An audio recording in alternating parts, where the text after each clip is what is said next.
My peoples, my peoples, welcome to another episode of Boxing for Breakfast, when you get your healthy dosage of sweet science early in the morning.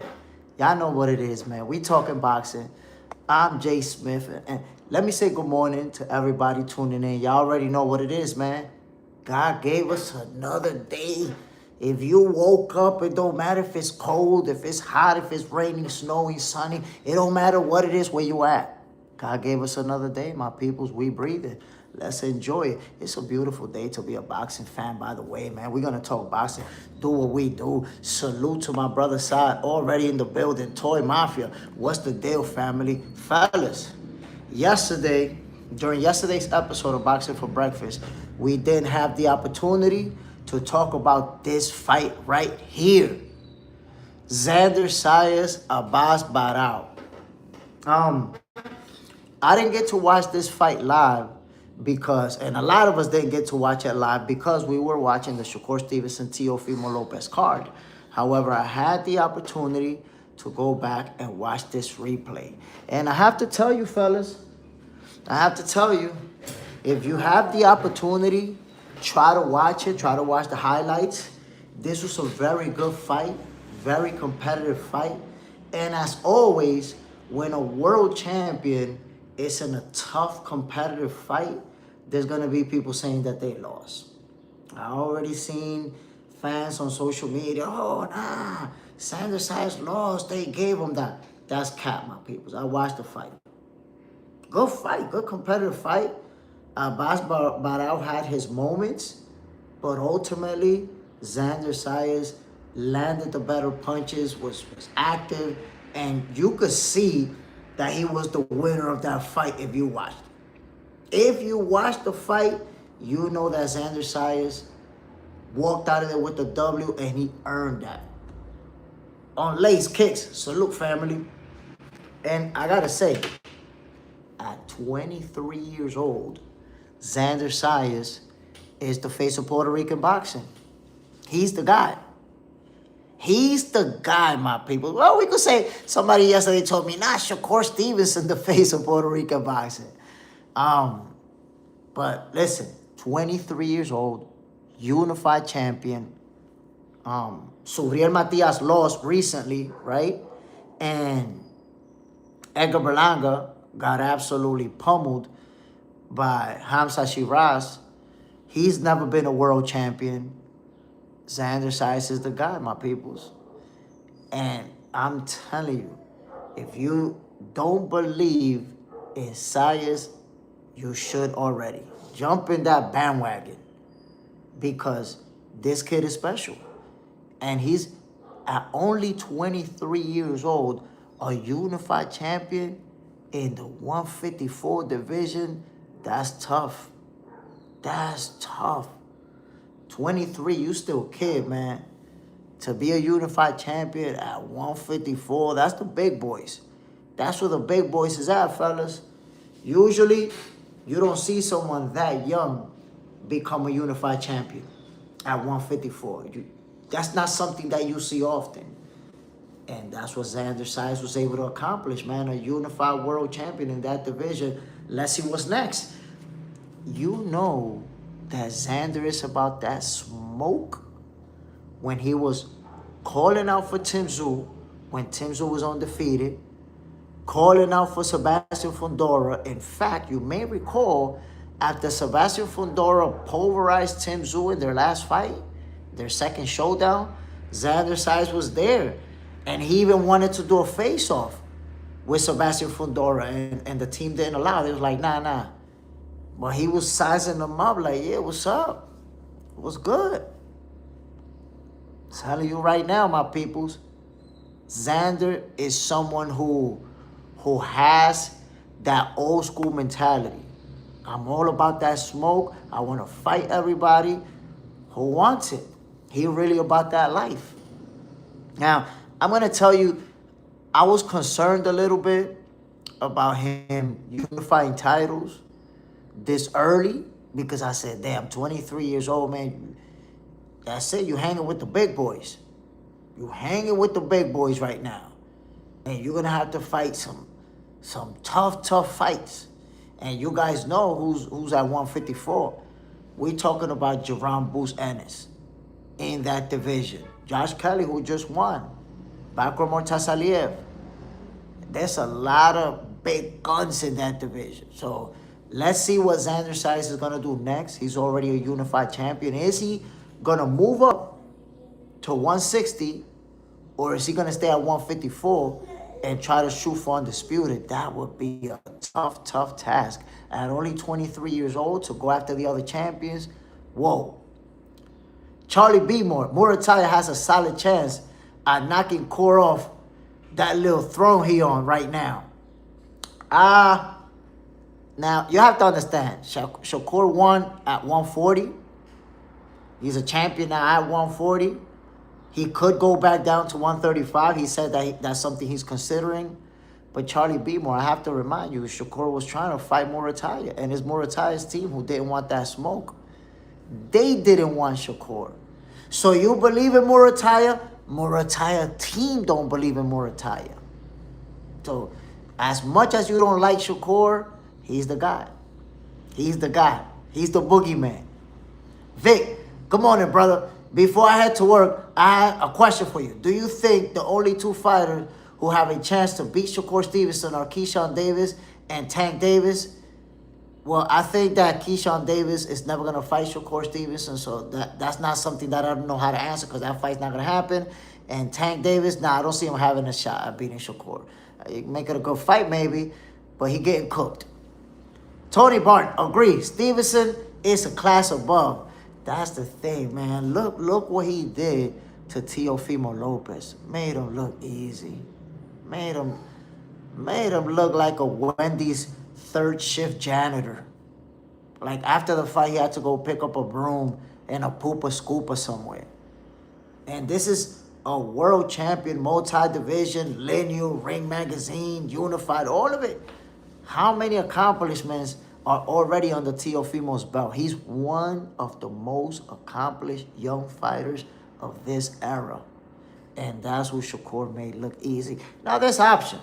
There's ways fans could look at it. They can understand the level of Shakur Stevenson, or instead, they can just choose to discredit Teofimo Lopez. Somebody came on the show yesterday and was like, nah, Teofimo's trash. Like, golly.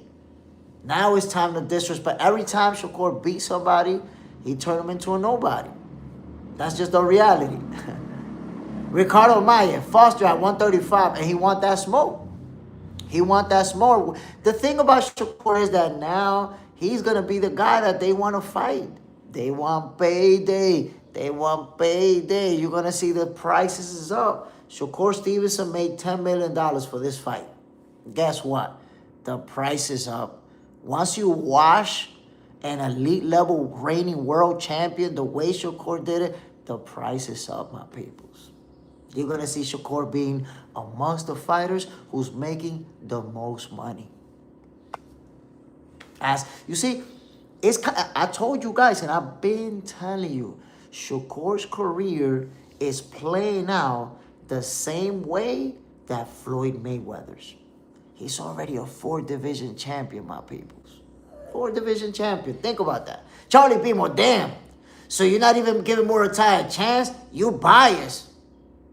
I never said I wasn't giving Murataya a chance. I know Charlie Beemore that you don't like Shakur, so you want to see other people beat him. But I'm just telling you what happened. Murataya and his team didn't want that fight. So they don't believe you. You want to believe Murataya could beat him, cool. His team don't believe him. That's not bias. That's just telling you the truth. You look at it as bias because it's not what you want to hear. I'm sorry, Charlie Beemore. I can't tell you what you want to hear. I got to tell you the truth. Now, you are definitely biased because you want to believe that somebody could beat Shakur. You want to believe that badly. You wanted to believe that Tio was going to beat him. You become one of these fans who want to see Shakur lose. And that's why I know that he's headed for superstardom on some Floyd Mayweather status. Because just like you, there was so many fans who wanted to see Floyd Mayweather lose so badly. They would be like, yo, if he fight this guy's going to beat him. And if he fight this guy, and what about this guy's probably... everything that you say about Shakur is what they said about Floyd Mayweather, Charlie Beemore. And how did that play out? How did that exactly play out? Known widely as the greatest fighter of all time. And the people who don't say Floyd is the greatest of all time still have him up there as one of them. So he's either the greatest or one of them, usually top 2, top 3. One of the greatest of all time, the most famous boxer of all time, and then to top that off, the fighter who's made the most money ever. See? So it's not that I'm biased. It's that you're a Shakur Stevenson hater, and I can't tell you what you want to hear, family. I got to tell you the truth. I got to call it how it is. But Xander Zayas, my peoples, remember I told you this, at 23 years old, he's the face of Puerto Rican boxing. There's no getting around it. 93 octane. If you whoop your opponent so bad that they apologize for slavery, is that considered better than a KO? Bro, that's better than a KO. Teofimo Lopez went from joking about bananas, watermelon, calling niggas monkeys, to apologizing for slavery, bro. This guy like, I apologize for everything that happened to y'all, my brothers, and I apologize for slavery. God damn, he beat the racists out of Tio, bro. beat the racists out of him. Side hater alert. Yeah, Charlie Beemore and Shakur Stevenson hater. I give Muay a chance. I always go for the underdog. Look how they did Andy. I mean, you could go for the underdog all you want. That's okay. But it's not that you go for the underdog, Charlie Beemore. Be more honest than that. It's that you go against Shakur.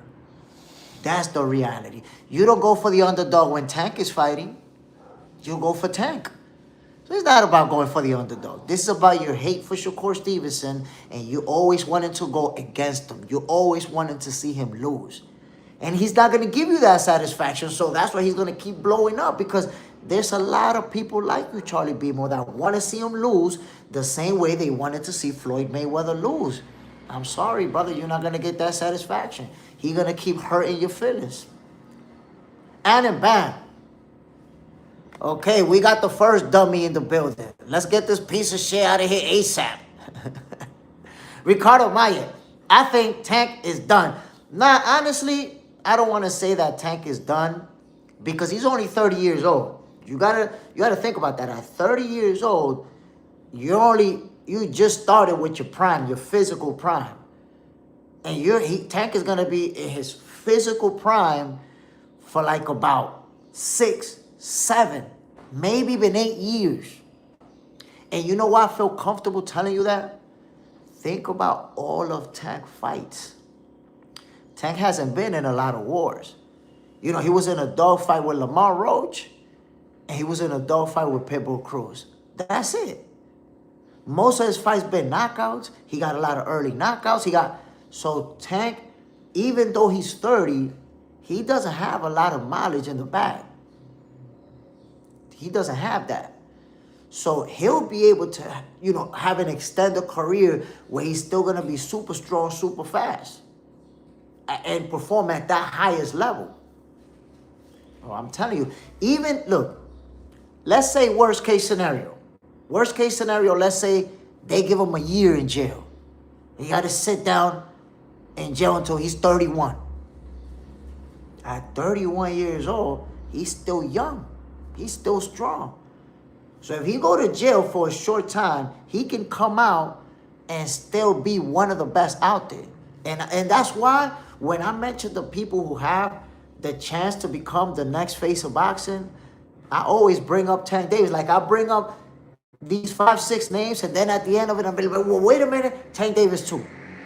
Because if he get past his legal trouble and he get on his game, yes, he's one of those guys who already has the level of popularity, the style of boxing, the explosiveness, the knockouts that the fans want to see. He's still in it. He's still in that race to become one of the guys, one of the most famous fighters in the game, which he is right now. He's just dealing with legal trouble. May have some inactivity, but that won't change it. If he comes back, it's Tank Davis. Just think about when Mike Tyson got locked up and he was down and out for a couple years or whatever amount of time it was. When he came back, right away, he was the most famous boxer in the game.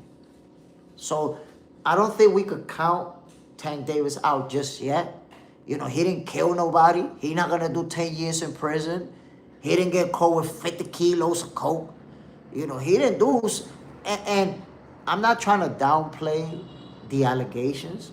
You know, domestic situations like that are serious.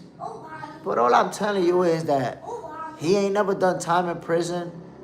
If they convict him, if they find him guilty, he's not going to do a lot of time in jail. He's not, my peoples. I'm telling you. Real talk. Ricardo Maye, you're right. Broner done at like 29. That's right. Adrian Broner was done. But Adrian Broner was done early for multiple reasons. Number one, the first reason why he was done early is because his personal lifestyle. Broner was drinking. Broner was zipping lean, doing I don't know how many drugs. You know, partying, not training, getting mad weight in between fights, getting fat. And then he took that beating from Maidana that kind of rewired him. It's like after that fight, you stop seeing the old Adrian Broner and we never really got him back. You know, the theme after that was always, damn, Broner, let your hands go, man. Let your hands go. That's it. He became too cautious. He became too focused on not getting hit with big shots, too focused on not getting hurt. And that's it. It wasn't the same relaxed Broner that was doing his thing before. It's like he never became that guy again. And the thing about Adrian Broner is that he had elite level athleticism, elite level skills, but he didn't have elite level discipline. And that's important in the game. Because I could tell you right now, if you watch Broner and Maidana, Maidana wasn't better than Broner. He's not a better boxer than Broner. He wasn't better. But he was more disciplined. He had balls. Let me give you an example. You see Sam Noakes versus Abdullah Mason?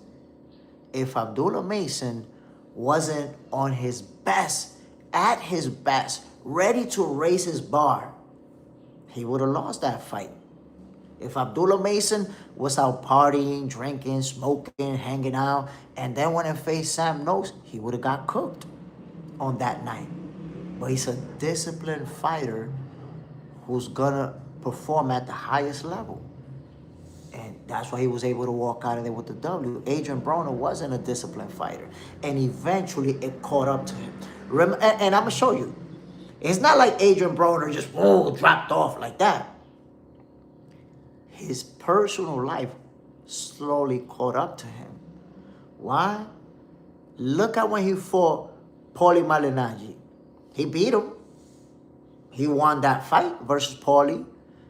But if you recall, the day before the fight, this dude stole Paulie's girl and was partying with her. How you steal that man's girl the day before the fight? You're over there smashing with her, drinking, smoking, partying, and then you go beat up Paulie. It looked good for him. And we was joking about it like, damn, took his girl and beat him up the next day. But in reality, is that the right thing to do if you're a fighter? To be smashing with a shorty the day before the fight, party, having a great time the day before the fight? Even the day of the fight, you got shorty right there with y'all? So, ultimately, Broner's personal life is the reason why he was washed up by the age of 29, 30. And we never saw that same Broner again. Because I got to tell you, even though Broner did become a multi-division champion, don't get it twisted, he could have accomplished a lot more. Adrian Broner could have been one of these guys who had a career up until he was like 35, 36, 37, winning titles, winning in more divisions, accomplishing more, unifying. He wasn't able to do any of that because of his personal lifestyle.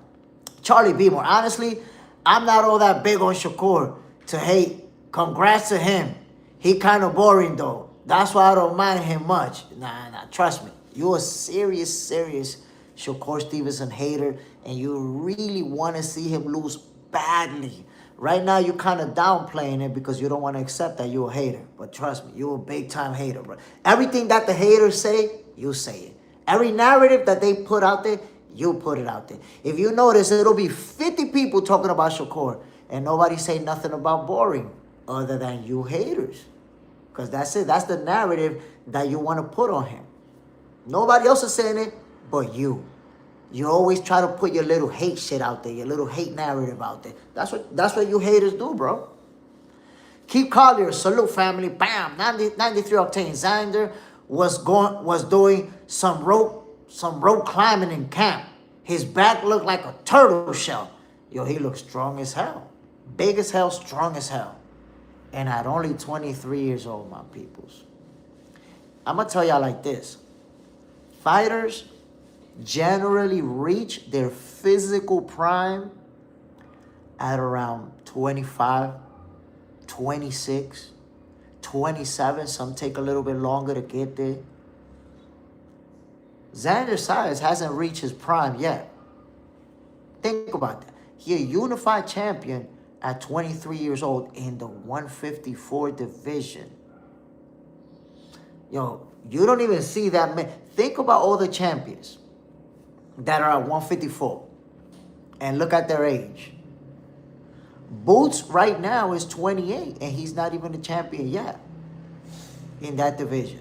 Remember, he took a tune-up. Being a champion at that age, at 154, is super impressive, fellas. Super impressive. And then you add to that now he's a unified champion. My peoples. Xander Zayas is a force to be reckoned with. And I told you, he's the face of Puerto Rican boxing. There's no getting around that. Ricardo Mayer. How do you think Kid Austin would do against Abdullah Mason? Kid father is talking mad-ish. I'm going to be honest with you, bro. They don't want to fight Abdullah Mason. That's the truth. They don't want to fight Abdullah Mason. They already floated out there the mythical figure of $10 million. When a fighter who never seen $2 million in his life is saying, I need $10 million, he's basically saying, I don't want to fight, but I don't want to look like I'm ducking. So let me act like I'm putting an offer out there. You know goddamn well ain't nobody going to pay you no $10 million. You might as well just say, we don't want to fight. It's the same thing. I want $10 million to fight Abdullah Mason. It's exactly the same thing as saying, I don't want to fight him. I don't want nothing to do with him. It's the same thing. They don't want it. Side, Xander wants Kelly next, and that's a good fight. But I saw somewhere that Kelly had already agreed to fight Boots next. And I love to see that fight. Duran Boots Ennis, Josh Kelly. And then if that fight happens, Xander Zayas is going to have to face the winner. There you have it. Charlie Beamer, bro, I barely care enough to hate that man. Nah, trust me. You care a lot. Look, you say you barely care enough. We're not even talking about Shakur, bro. You're the only one over here talking about Shakur. I don't care about Shakur, but I keep talking about him. And every comment I make is about Shakur. But I don't care about him. Oh, my goodness, bro. Listen to yourself. Look what everybody else is talking about. You stuck on Shakur, fam. Let's move on to somebody else. Don't talk about Shakur anymore since you don't care about him. Bro stuck on Shakur Stevenson, but he don't care enough. 93 octane. Xander was calling out Fondora for ducking. So, you guys do remember that Xander Zayas showed up to Fondora's fight with Tim Tszyu. Was like he wanted to make that fight, and he even wanted to do a face-off with Fondora, and they refused. They were like, nah. So, let's see. Let's see how this all play out. I got to say, man, Sebastian Fondora, right now, we have to accept one thing. He's the guy in the 154 division. He's the guy. So, yes, Xander Zayas is calling him out. He's a unified champion. Let's see what happens going forward. We're going to see how it plays out. Let's see it. Pit. Lopez's father needs to step down and let a real trainer, a caliber trainer, to train himself for the next level. And I said that. And you know what's funny, my peoples? Right after the fight, I said that. Those of you who were watching Fight Night with Jay Smith know, as soon as the fight finished, I said, yo, Tio need to fight his pops. Right away. The next day, I said it too, early in the morning in the next episode of Boxing for Breakfast. Look around to see what you're seeing on social media. Max Kellerman saying that Tio Pops need to step down and other boxing people saying it. But who was the first saying that? I've been saying that shit since the Cambosos fight. And I'm going to tell you, there's content creators out there, boxing people, who have a much bigger platform than me. Motherfuckers watch me and then go out there and be saying the same shit that they heard from me. Real shit, my people. That's funny as hell. Oh, Wandule, Josh Kelly was good. He reminded me of how Jermaine Ortiz usually fight. Then Ortiz went and fought totally different. I mean, I don't think he fought totally different, to be honest. I think he felt Keyshawn's power, and he was cautious. And to me, he fought the same way that he fights. He was trying to go the distance. I had that criticism for him with Teofimo and with Lomachenko. When he was competitive, he did good. But when they got to them championship rounds, he didn't try to take it from him. He was just trying to go the distance, look good, and say, look, I look good. He was even happy after going the distance. You got a loss, and he was smiling and shit. You saw him happy. He fought like he was happy to be there and happy to go the distance. And with Keyshawn Davis, that's what I was expecting, and that's what he did. He was trying to go the distance, but Keyshawn stopped him. Kelly's signing up for a knockout loss if he signed to fight Boots. Let's see, maybe we could get that fight. Ricardo Maye. Chatty is a hater. There's a lot of haters. Charlie not the only hater, bro. There's a lot of haters. And the thing is, haters always say, I'm not a hater. I just always root against them, and I always try to float a negative narrative against them. But I'm not a hater. I just say everything that the haters say. 93. Xander says something about Fundora being the biggest guy in the division, but needs the most protection. I mean, right now, Sebastian Fundora, I say he's the guy in the 154 division because he has a proven track record. He's earned his championship status in the ring, and he's looked spectacular. Like, let me give you an example. Xander Zayas beat Abbas Barao, a world champion, but that was a dogfight, and Xander had to dig deep, and he won. You gotta give him his respect. But Sebastian Fundora has pulverized better competition than Abbas. I guarantee you, Tim Tszyu beat the shit out of Abbas. Well, beat him up. And Xander Zayas pulverized him. And you also have to look at the Xander side, the Sebastian Fundora, who started using that jab, that long jab. That's it, man. He a problem. Now, you gotta pay to get on the inside and do it. Do you guys remember before Sebastian Fundora got stopped, that we always used to say, damn, this guy's so big, man. Why he always fighting inside of the phone booth? Why he always trading leather with guys at point blank range? You big as hell. You tall as hell. You got reach advantage on everybody. Why you trading leather like that? Like he wasn't using his reach. You just get in there and bang it out with everybody. And after he took that L, they started developing that jab more. And you saw him using it more consistently. And now he's at a point when he fight, the guy look unbeatable, y'all. Sebastian Fundora be looking unbeatable. It's like you got to take 2-3 punches to even get inside and get yours off. You got to get punished.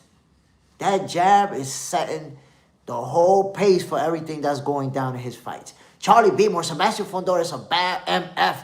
Don't sleep on him. I mean, I say he's the guy. Anybody sleeping on Sebastian Fundora is wilding out. Wilding. Side, Ortiz got smoked by Davis. Fundora been ducking. Fundora fighting Thurman March 30th for some. That's a good fight. That's a good fight. I say Keith Thurman is a fighter who gets a lot of disrespect. You know, people act like he washed up, like he's done and all of that. And he's not. This is a guy who has one loss in his resume versus Manny Pacquiao. The guy has one loss in his resume versus one of the greatest fighters of all time, one of the greatest of the generation. Like, that's his only loss. And the thing about inactivity is that it plays out two different ways, my peoples. Yes, you can have the ring rust. And Keith Thurman in his last outing, he absolutely pulverized the kid from Australia, beat the crap out of him, and stopped him in brutal fashion. Didn't look rusty at all. But you know what's the positive thing about inactivity? Mileage. You're not taking a lot of punishment. Your body's fresh. Your body's good. You haven't been in a bunch of wars in recent years. That allows your body to heal properly and be strong and be good. So don't sleep on Keith Thurman, because when he fights Sebastian Fundora, yes, he's going to be the underdog. He's supposed to be the underdog.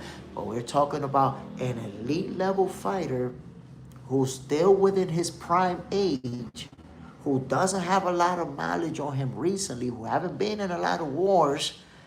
He's going to be the faster guy in the ring. He's going to be the more experienced guy in the ring, because Keith Thurman has seen way better opponents than Sebastian Fundora. Look at the resume. So I'm telling you, Keith is not there to get washed. Not only that, he got a chip on his shoulder. Because once you're a world champion and you lose that status, guess what? You want to be a champion again. You want to prove to the people that you could win another title, that it's not over for you. Keith Thurman listened to what people say about him, that he done Keith sometime Thurman, he washed up and all. He hear that. He never going to be back to the top. And he want to prove himself. He got that chip on his shoulder. So I could tell you right now, I'm not making a prediction just yet, but Keith Thurman is going to give Fundora a heck of a fight. This is going to be competitive. Fundora's not just going to wash him like people think. 93 Octane.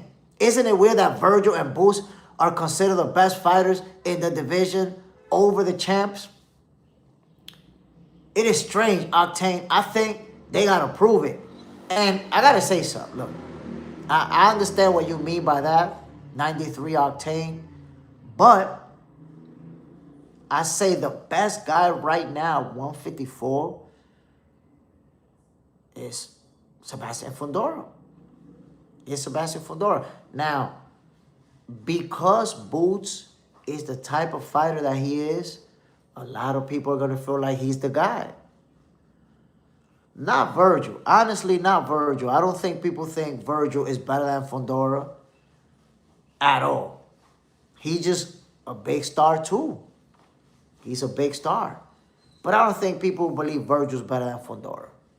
And they haven't tried to make that fight. And I'm going to tell you guys something. There's still a possibility that Virgil and Boots fight each other. And if they do fight each other, it's going to be against Virgil's will, against Virgil's team will. They do not want to fight Sebastian Fundora, my people. I mean, they do not want to fight Jerome Boots Ennis. Virgil's team don't want that fight.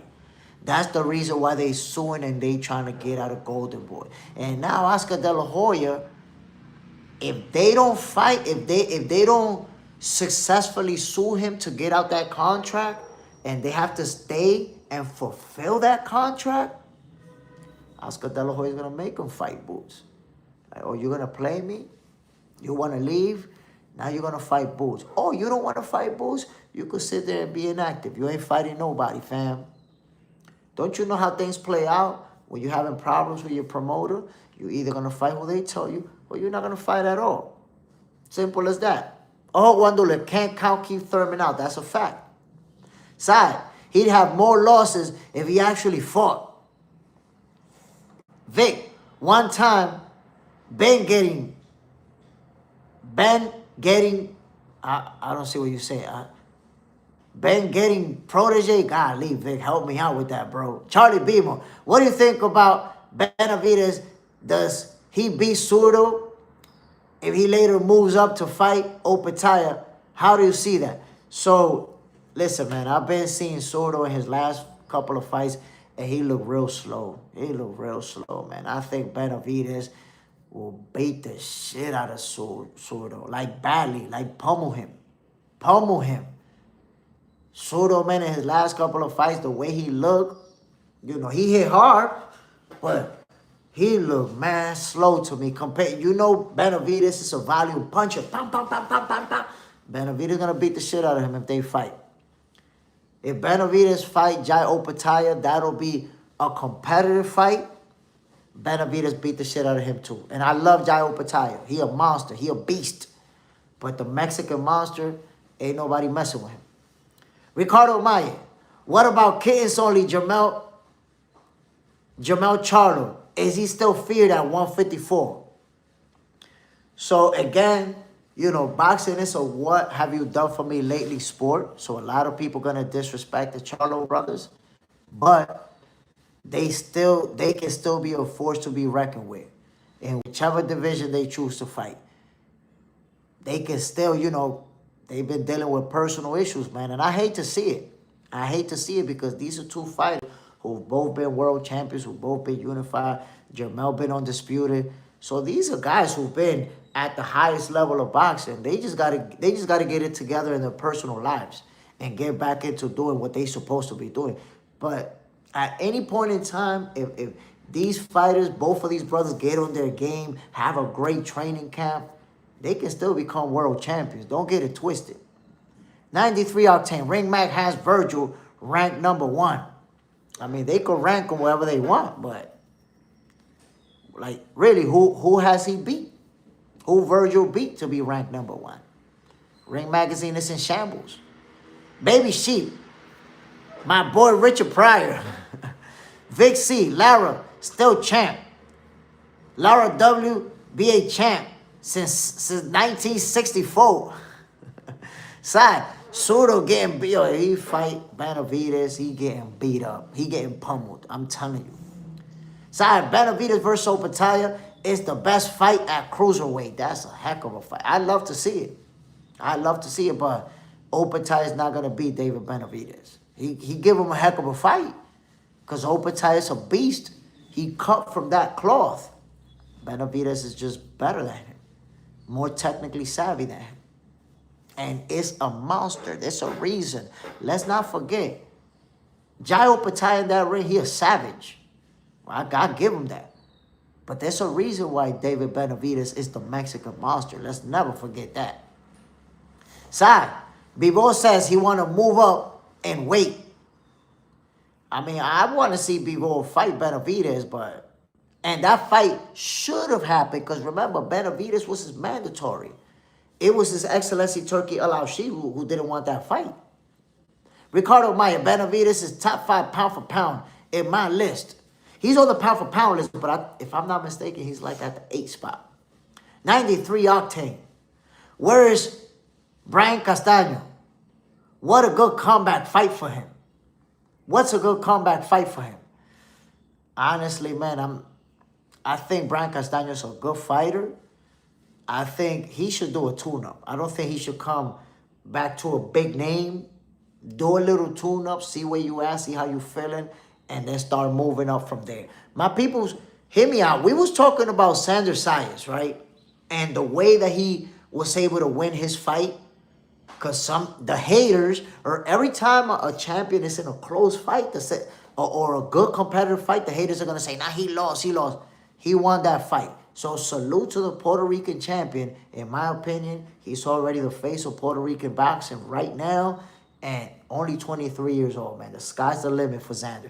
At 154, he's in a tough division. Let's see what's next for him. But here's a fight that I had to talk to you guys about. We were going to talk about it yesterday.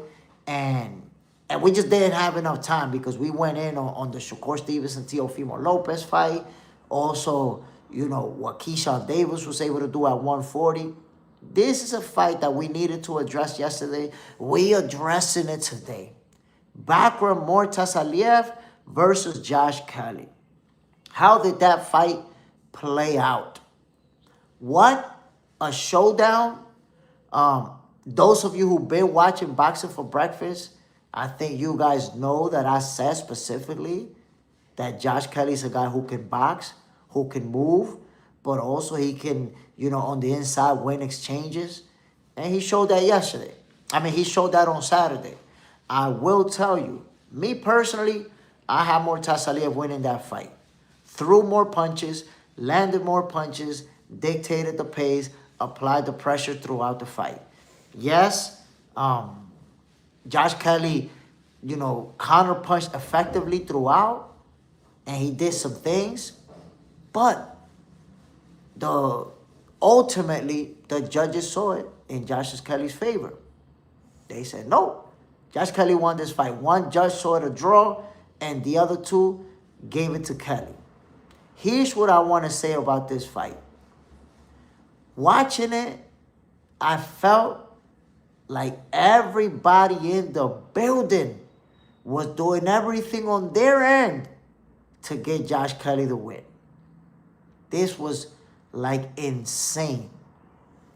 Let me move on to what I've been wanting to talk about, you guys, since Saturday. I don't know how many of these folks was calling Josh Kelly versus Bakhram Murtazaliev. I know this. I think this dude was calling that fight. This dude was calling that fight. Some of them people from the UK was calling a fight. This was, in my opinion, because everybody has their own opinion, right? This was the most horrible fight commentary that I've ever seen in my life. I've never seen such biased commentary in my life, my peoples. To the point where I was upset. I was pissed off. Charlie Beemore, Bakhram fought for staying out of such long time, but people was ducking him. So let me ask you, Charlie Beemore, what do you think about Josh Kelly's performance in this fight? What do you think about his performance? But while you answer that, let me just say, the fight commentary, I've never in my life seen such bias. To me, was disgusting the way that they was doing it. Because the commentary, it seemed like it was 100% focused on portraying Kelly as the winner. They were 100% focused in convincing everybody tuning in that Kelly was winning this fight. And guess what? The judges are sitting right there. The judges hear the commentators. The judges hear what the commentators are saying. So you could sway the judge's opinion. If all you're doing is talking about what this fighter's doing and not saying anything about what that fighter's doing, you could sway the judge's opinion. It's human beings listening to you. Charlie Beemore, he did good. He ran a lot, but still got a knockdown and was catching Bakhram inside every time he won. You see, Charlie Beemore, he had a very, very low punch output. Very low punch output. And for about 80% of the fight, he was either backtracking or lateral movement. You don't label that boring. You see the type of hate that you got for Shakur? This guy literally ran all night long. But according to you, he did good. That shows you the hate that you got coming out your pores for Shakur Stevenson. A lot of people, he running. And that's what they notice the most. You're like, no, he ran, but he also did good. And you got positive things to say, but you don't attach anything negative other than he ran, but look what he did. Real positive, about a guy who spent 80% of the fight running around, not engaging, and not trying to make the action happen. You see, you have a different opinion when it's somebody else doing it because you don't have hate. You don't have hate for Josh Kelly. So because you don't have that hate, you measure it differently. Double AD. You keep mentioning this commentary, but real talk, it has no effect on the fight outcome. What it does affect is the potential talking point. I think you said that yesterday. But it's like I told you, family. You have people right there that are judging the fight, listening to that. They're human beings just like me and you. The judges are not robots. The judges notice that. The judges hear that.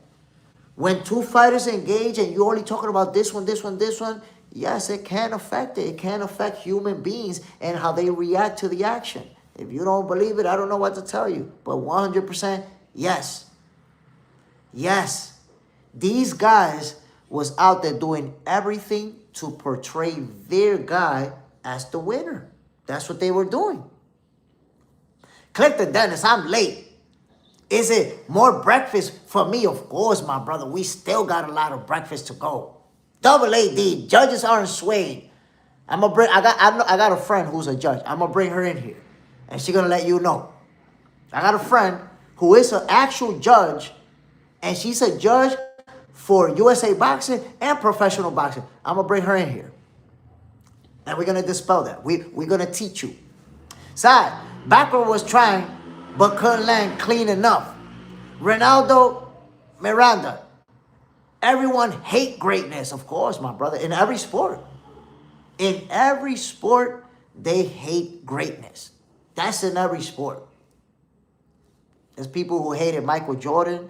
There's people who hated Floyd Mayweather. There's people who hated Roberto Clemente. There's people who, any sport that you could think of, the greatest have always been hated.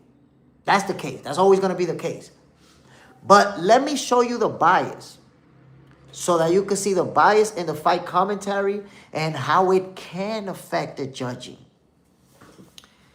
If you look at the replays, I ask you guys to look at the replays.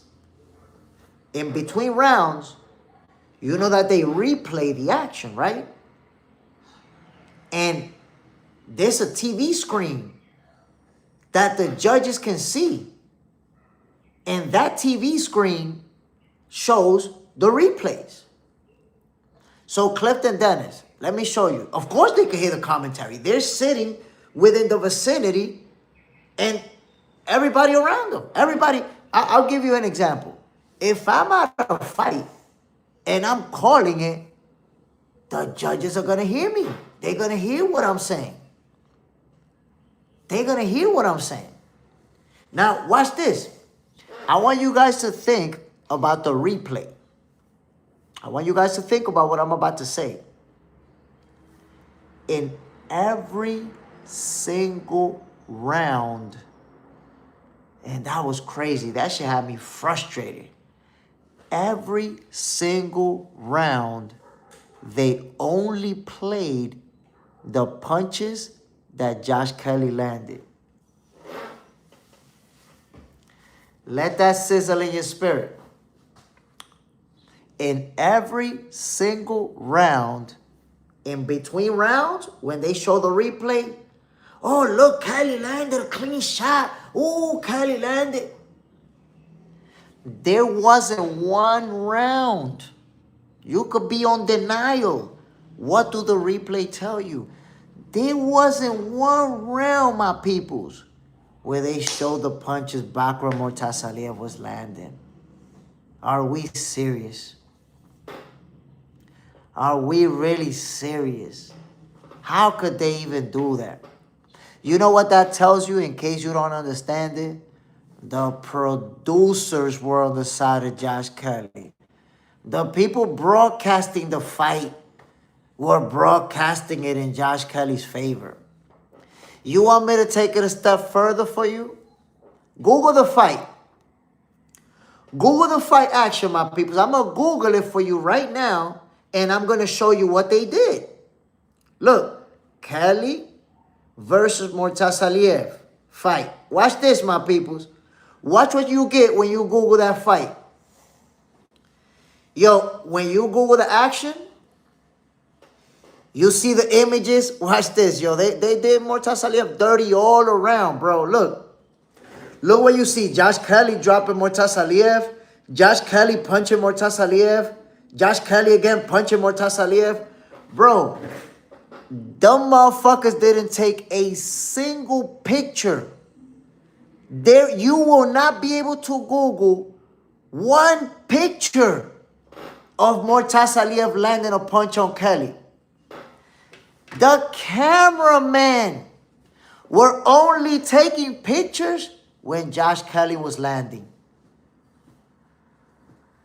Go ahead, Double AD. What do you think about that? But listen. If you don't believe nothing about the judges, cool. Forget about the judges. Let's forget about the judges. Why do you think that every time they do replay, they would only replay when Kelly was landing? I'm asking you, Double AD, 93 Octane. I'm asking you a simple question. Why do you think that they only replay when Josh Kelly was landing and they never replayed Murtazaliev punches? 12 rounds. It went 12 rounds. After every round, they replay the punches that Josh Kelly landed. Never once. What does that tell you about the producer? About the people that are showing you the action when they're only playing this guy? What does that tell you about that? When we Google it, all we see is Josh Kelly put a hand on Murtazaliev. All we see is Josh Kelly put a hand. Google it, my peoples. I challenge you to Google it. If you Google it, according to the images, yo, Josh Kelly gave Murtazaliev the beating of a lifetime, and Murtazaliev got shut out 12 rounds to 0, according to the images that you Google. Why is that? I don't know. Come up with your own conclusion of why you think that happened. Double AD, well, if I'm asking you, I think I want you to answer. Why would they only replay what this guy's doing? Why would they only take pictures of what this guy's doing? Go ahead. 93 Octane, Josh is the flagship fighter for Matchroom. He's the house fighter. Wait a minute. Flagship fighter? Bro, the overwhelming majority of the fan never even seen a Josh Kelly fight. What are you talking about, flagship? You could say Boots is a flagship fighter. Josh Kelly, who most of y'all never even seen him fight? Come on, bro. Flagship, stop it. Of course he's the house fighter. That's Josh's promoter. Flagship fighter, Matchroom fighter, the promoter. But no, the judges were doing good. They weren't Matchroom judges. They weren't Matchroom in the house. No. The judges, they were doing their job. You see how for a moment that you're ready to accept that there's people out there that was out there to support their guy? You're saying it right there, 93 Octane. His promoter, his house, he's the Matchroom guy. You're saying it right there. Thank you. Exactly what I tried to tell you. So basically, you see everything that I see except what the judges did. But everything else you see it. Everything else you see it. Murtazaliev was out there fighting the judges, fighting the fans, fighting the commentators, and fighting his opponent. He was up there against everybody. And y'all don't understand what effect that has on judging. I understand it. Clifton Dennis, you're absolutely correct. But this is, you travel and it's hosted on the other promotion. But let me say something.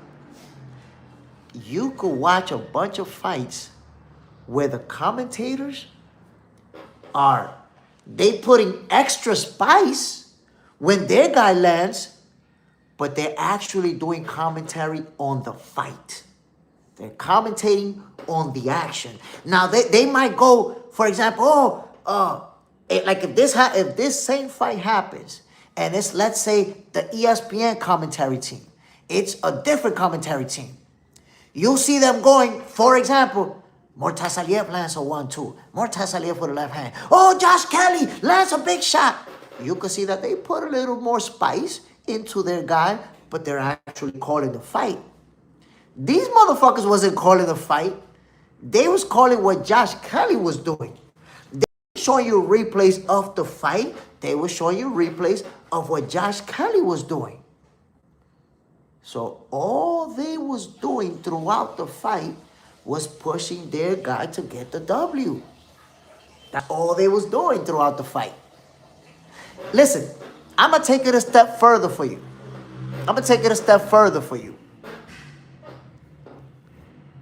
Go to the knockdown. Go to the knockdown where Murtazaliev dropped Josh Kelly. He hurt him pretty bad. He hurt him. And look at what the referee did. The referee separated them, made them go way to the other side like that, and took some time where Murtazaliev was like, yo. And then when they came close, you know when fighters clinch and the referee separate them? Yo, the referee sent Murtazaliev all the way to his corner, Josh Kelly all the way to his corner. Hold on, let me get this dummy out of here. And what I want you to see is that the referee himself bought Josh Kelly time when he was hurt. He got hurt with a whole 2 minutes to go into that round. Bought him some time. Murtazaliev, go over there. You go over there. Wait. Huh? I'm going to make a video about that shit just so y'all can see it. I'm going to make a video so that you can see when Josh Kelly was hurt, the referee bought him precious seconds to make sure he could recover and make it through the round. I'm going to show you. The whole damn team was working real hard to get their guy the W. The whole damn team. Come on, man. Nah, double AD, hell no. It was some dummy that said some dumb shit. You making a good argument. Why would I get you out, bro? I always said this before. I don't expect everybody to agree with me. Disagreeing with me will definitely not get you out, bro. It won't get you out. For sure. Now, if you say crazy stuff that don't make no sense, that's different. Disagreeing with me never get nobody out, my people. That's a fake narrative. But I want you guys to see the replay of what the referee did. Number one, when Josh Kelly got hurt, the referee bought him some precious seconds. Precious seconds. Huh? Yep, wait for me over there. I'll come over there right now. The Hydro Grind, ref, judges, crowd, commentators, the zone, the promoter, everyone against Bakhram. Yo, Bakhram was in there against everybody. Everybody. Double AD. This is nothing new. It's a judgment sport. There's bias. I'm just saying that I don't know for sure that they were able to hear the commentary or see the same replays on their little screens. I mean, what replays are they going to see? What replay are they going to see? The replay that they broadcasting is the replay that they see. And all they see is replays of Josh Kelly winning. How do you think judges score the fight? You think the round ends and they just go, whoop, boom, score it. No. The round ends, they assess, they also look at the screen. Okay, bang, and then they score. Come on now. But, listen, think about it, Double AD. Obviously, the crowd was against Murtazaliev. Obviously, the commentators was against Murtazaliev. Obviously, the network was against Murtazaliev. Everybody was against Murtazaliev, and you want to believe that the judges wasn't. Only the judges. Everybody else, but the judges wasn't. All we have to see, like I said, is everything that happened in that fight to suggest that they was pushing for their guy to win. And they got it. And by the way, Josh Kelly got dropped late in the fight, and they labeled that a slip. There was no slip. He got dropped with a punch, literally got hit and went down. They called it a slip. Why? Because, of course, a 10-8 round would have changed the fight outcome. A 10-8 round would have lost him the fight. So they're like, nah, this is slip. Nothing to see here. That's the referee. So the referee, when he first got dropped and hurt, bought him some time, made sure he got through the round. And then at the end of the fight, when he got dropped, didn't count it a knockdown. Come on, man. Come on, my people. The lunatic librarian Bakhram was jabbing Josh Kelly guts. Yo, throughout the entire fight, Bakhram was catching him with that hard jab to the body. And the jab in the right hand to the body throughout the whole fight. Yo, the commentators, not once did they say a word about that. Not once did they say, yo, he caught him with a jab to the body. Or he catching him. He's working the body consistently. Nah, they never said none of that shit. They was out there to call what Josh Kelly was doing, not to call the fight. What kind of fight commentary is that? You're not doing the fight commentary. You're doing the Josh Kelly commentary. That's what you're doing. Double AD, no. I'm not saying the judges weren't against him. Shit, the judges gave Bradley the win over Manny because Manny wanted to watch the end of the Laker game. I put nothing past them. Charlie Beemore, man, I really hope that Ennis Ortiz fight happen. I hope that any day. I hope that fight happens too. I hope it happens. I would love to see it. Franchise. Salute, family. Bam. So, again, I respect difference of opinion. Difference of opinion. If you think that Josh Kelly won the fight, that's okay because it was a close fight. I felt like Bakhram Murtazaliev should have walked out of there the W. And I had to win it like 8-4. I had to win it like 8-4. And in fact, I'm going to show you something. Yeah, hell yeah, I think Kelly lost. Hell yeah, I saw him losing that fight, like 8-4. But I'm going to show you this. I want to show you something. There was rounds where Josh Kelly spent 2.5 minutes. 2.5 minutes. And Bakhram is jabbing him to the body, straight right to the body, catching him with the left hook as he's sidestepping, catching him with shots. And then at the end, within the last 30 seconds, Josh Kelly goes, bah, bah, bah, bah, bah. And he won the round with that shit. How many rounds Josh Kelly won where he literally had one flurry towards the end of the round? Bah, bah, bah, bah, bah. And he won the round with that? Guy been jabbing you to the body, right hands to the body, left hooks to the body, catch you with a few to the head, and one flurry at the end of the round got you the round? Come on, man. Come on, my peoples.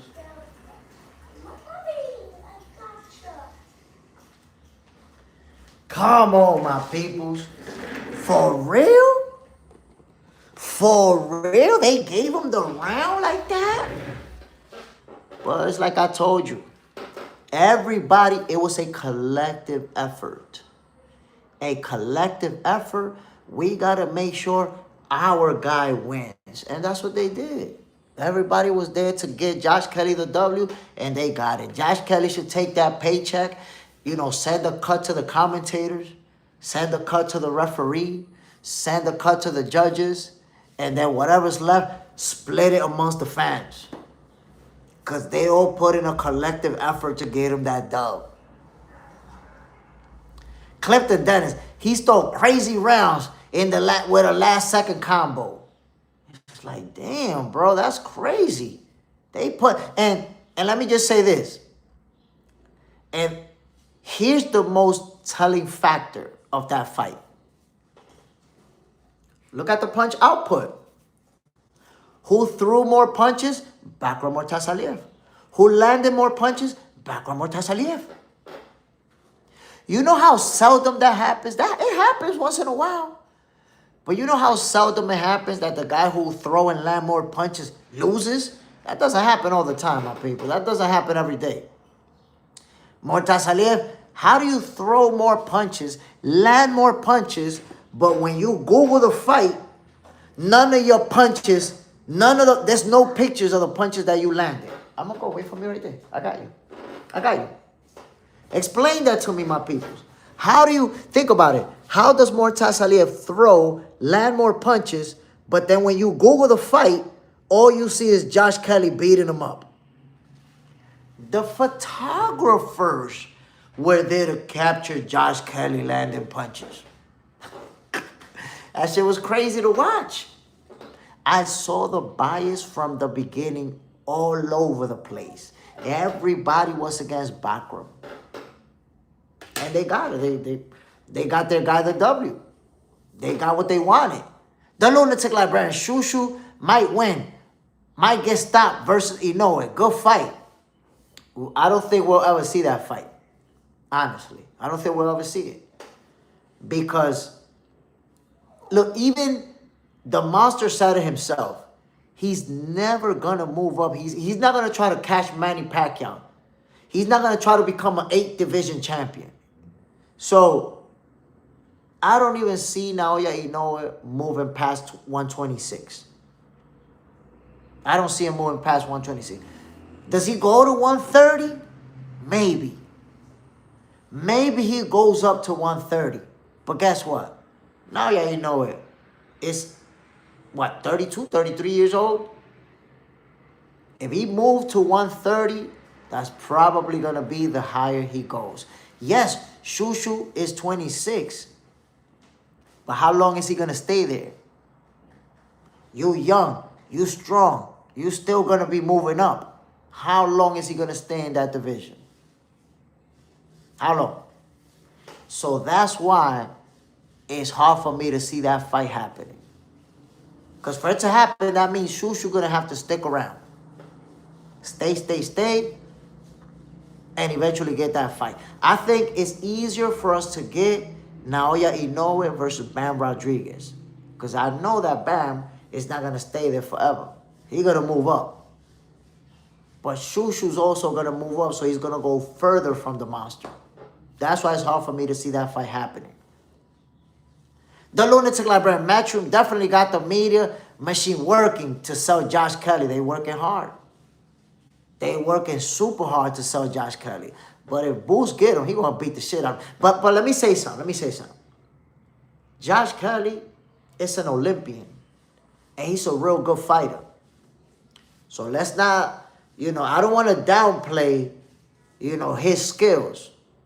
Yes, I felt like Bakhram beat him, but I don't want to disrespect him either. This guy is an Olympian. This guy can fight. This guy's a very skilled fighter. In fact, if you go back and you watch, I specifically said, Josh Kelly, he gonna make it competitive against Bakhram. People were saying that he was gonna get washed, destroyed. I was like, this guy can fight. This guy can box. He can move, and he also can win exchanges. Like, I literally said that he can do the things that we saw him do on Saturday.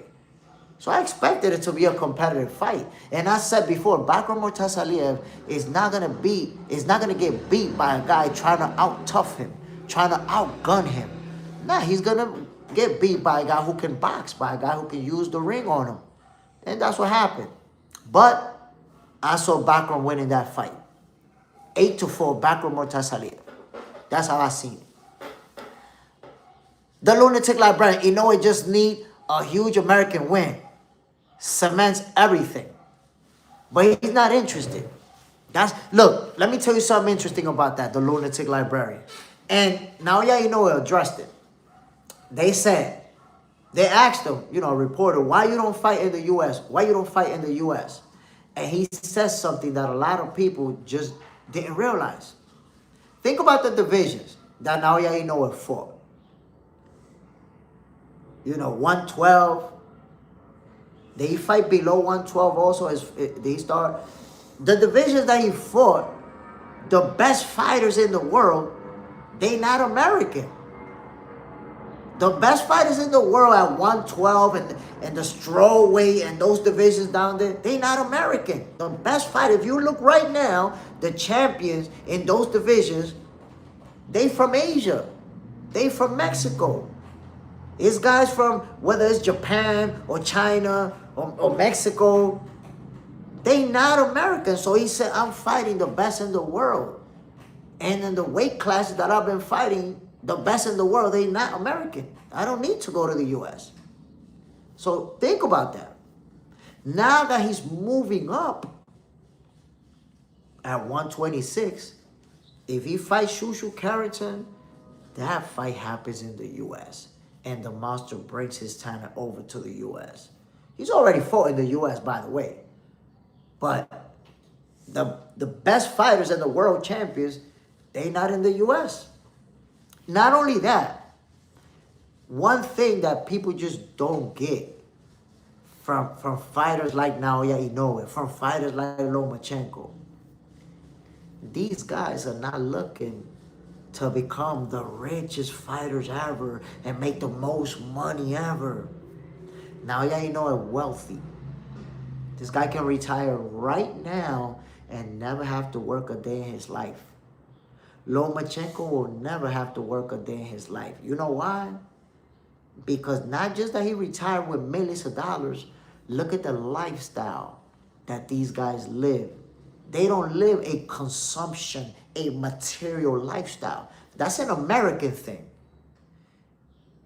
And people don't understand that. These guys, they not trying to have a car collection and a Lamborghini and a Ferrari and a Maserati and a Maybach. They don't got none of that shit, my peoples. None of them. These guys, Naoya Inoue doesn't have a diamond chain collection and a Rolex collection. Nah, these guys are not material. So the money that they got, Naoya Inoue is a rock star in Japan. A rock star. He don't give a damn about becoming famous in the U.S. He don't care about that. He's wealthy in his country, where he lives. This guy don't even care about learning how to speak English. Now, yeah, you know we got a translator. So that's why people don't say, like, oh, come to America, and you're going to make more money. I don't care about going to America, and I don't care about making more money. I'm making a lot of money. I'm wealthy, and I'm good where I'm at. So you have to understand, nobody's going to make Naoya Inoue budge because he don't have to. He on the driver's seat of his career. The lunatic librarian, Inoue didn't need to fight Donaire or Fulton in the USA. Inoue gets huge paydays from Japan. Linares became a star from fighting in Japan. Bro, if anything, Fulton and Nonito Donaire, they went to Japan to get the big paydays. Whoa, franchise with the super chat vibes. Appreciate it, my brother. Appreciate that. You think Tank is nervous and pressured now because Shakur is up now? Ooh, you threw a curveball at me right there. So I'm going to say this, franchise. I think that right now, Tank Davis, his main focus is to deal with his legal problems. But, you know, what Shakur Stevenson did, that does raise his profile. Shakur Stevenson, his star power just went like this. Stock skyrocketed. The price is up. Shakur Stevenson got paid $10 million for that fight. Guess what? The price is up. So I think Tank Davis could see, like, damn, this guy's becoming a bigger and bigger star. And Shakur's already out there saying, F Tank Davis. I don't care about him. I don't need him. I'm doing my own thing. And now he got a bigger win than any win in Tank Davis' entire resume. So this could be a factor in how Tank Davis sees that potential fight. Shakur Stevenson solidified the fact that him and Tank Davis is probably the biggest fight in boxing. That may have got solidified when Shakur made it look easy on Teofimo Lopez. The assassin, Shushu gets hit a lot, like Abdullah. Naoya will make easy work of him. Jesse got a better chance. I don't know, bro. I think you're being a little bit extreme when you say an undefeated champion is going to get made easy work. I don't know about all that. And let me tell you what you're missing, the assassin. Now y'all get hit a lot too, bro. Did you forget that? Now y'all get hit a lot. So you saying Shushu get hit a lot? Now y'all ain't no defensive guru, bro. He be getting hit a lot. In most of his fights, he get hit a lot. He just hit harder. And he nicer. He get hit. Don't get it twisted. Let's not act like he's some type of defensive guru. Look at his fights. Eye for eye. What's good, Jay Smith? Salute, my brother. Bam. The letter M. Damn. You, Jay Stradamus. Damn you. Tank versus Tio. I mean, Tank versus Tio is a heck of a fight. I love that fight. I know that now. You know, boxing is a what have you done for me lately sport. What does that mean? A lot of people are going to be like, nah, Tio's done. Tio's not all that. Tio. But let's just tell the truth. Teofimo Lopez is one of the most accomplished fighters of this generation. One of the best fighters of this generation.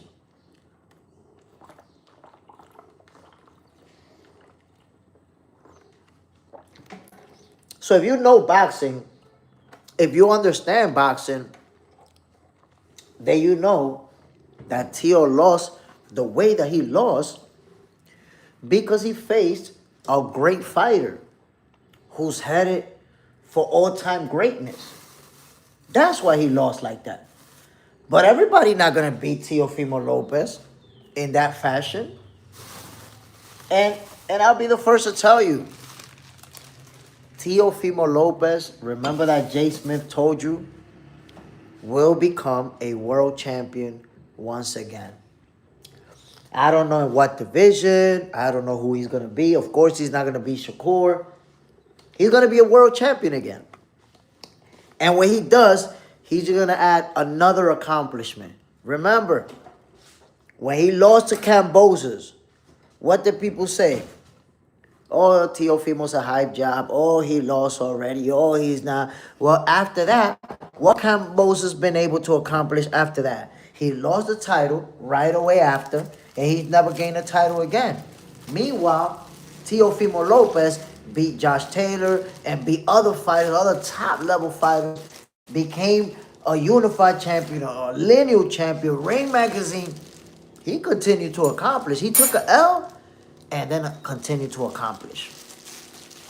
Teofimo Lopez is a great fighter, and he's going to continue to be a great fighter. A loss, listen, only, and I want you guys to remember this. This is the realest shit that I'm about to tell you. Keep this in mind. Only the people who don't know shit about boxing define a career by a loss. The people who understand boxing define a career by accomplishments. By accomplishments. Remember that. Don't define a fighter because he took a loss. Define a fighter by what he's been able to do in boxing, by what he's been able to accomplish. So when you see somebody say, well, Teofimo a hype job because he lost, that's because they don't know shit about boxing. It's not even their fault. They just don't know shit about boxing. But if you understand what he accomplished, then you understand that he's an elite level champion who simply lost to a great fighter.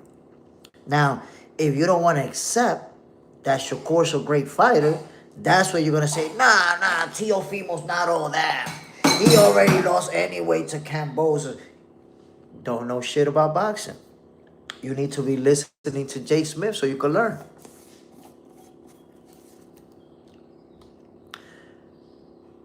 J.O. Espinosa beats everybody at 26. The Assassin, Jay Smith, Keyshawn called out Haney. Who you got that fight? Haney agreed on Twitter. Nah, so I already seen Keyshawn Davis said that he'll fight him if it's worth it. But he's trying to go after somebody else, man. I forgot who. Oh, Crocker. Something Crocker. Is it Donovan Crocker? He's trying to go after Crocker. I think. So Keyshawn said that he'll fight somebody else first and then Devin Haney. Franchise, Tio definitely ain't washed. Not only he not washed, he one of the best in the game. He took a L. He took a L. Okay.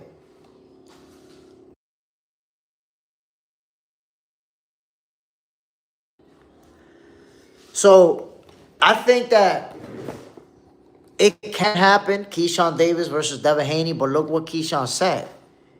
They got to make it worth my time. Meaning they got to, yeah, Lewis Crocker. There you go, Lewis Crocker. They got to make it worth my time for me to make that fight.